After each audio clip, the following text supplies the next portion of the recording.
The New York Times has recently reported that 1 in 3 women feel sexually harassed at one point while working in their workplace. Hostile workplace sexual harassment is the most hostile form of sexual harassment in the workplace, and it should be ultimately terminated from any place of work.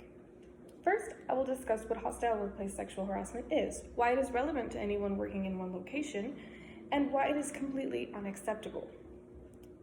First off, it pertains to all employees because this form of sexual harassment evidently disrupts the ultimate tranquility of any workplace.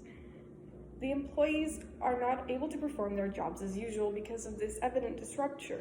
For instance, a woman working behind her desk witnessing sexual harassment occurring right across from her. She'll no longer feel the same drive to work as she previously did because she will feel the same kind of tenseness that is going on between the people who are being harassed. It undermines not only the victim's sense of well-being, but everybody working around them. Everybody feels like their ultimate safety is being compromised, and nobody really cares about what's going on because this certain situation is occurring right before their eyes.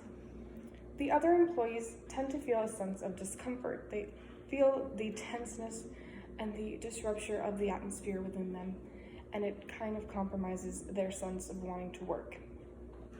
It is extremely pervasive, making a person not only feel unwelcome, but incredibly unsafe.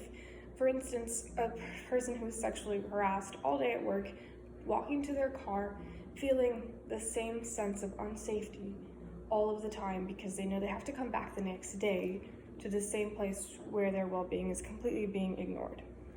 It is very apparent, meaning that anyone could see it instantly. If it is somebody that is a new client watching sexual harassment occur in front of them for the first time between these two employees, they would instantly be able to tell whether or not they were a part of the environment before. The victim is usually caused distress and offense. They always feel on edge. You can instantly tell because they look scared or kind of jumpy all of the time, like their guard has to be up. It often creates humiliation within the victim. The victim feels like they are the laughingstock because ultimately they can see their safety being compromised, and they usually feel like nobody is doing anything about it. And it's completely unacceptable as there is no way to justify this kind of sexual harassment. Usually, with other forms of sexual harassment, you can get away with it's innocent flirting, which is actually the case for about 2/3 of sexual harassment cases that actually go through. But with this case, rape and physical assault are usually involved. So this would mean that it was just flat out sexual harassment, no way to pin it at double-sided because it was just clear, evident, cut to the chase.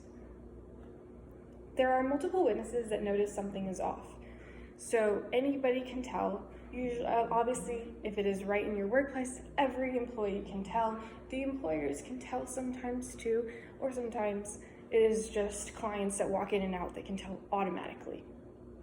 It takes place both in and out of the workplace with evident excuses. For instance, let's grab a coffee or let's go get some tea to continue conversating about work, but ultimately it just repeats to more sexual harassment.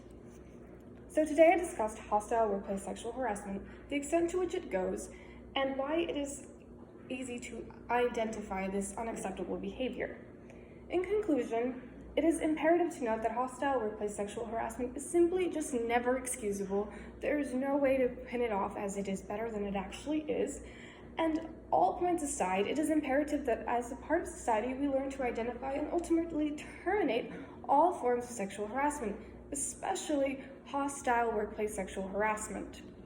So I have a few questions. Fatima, have you ever had on-job training that included any form of sexual harassment training? And if so, what kind?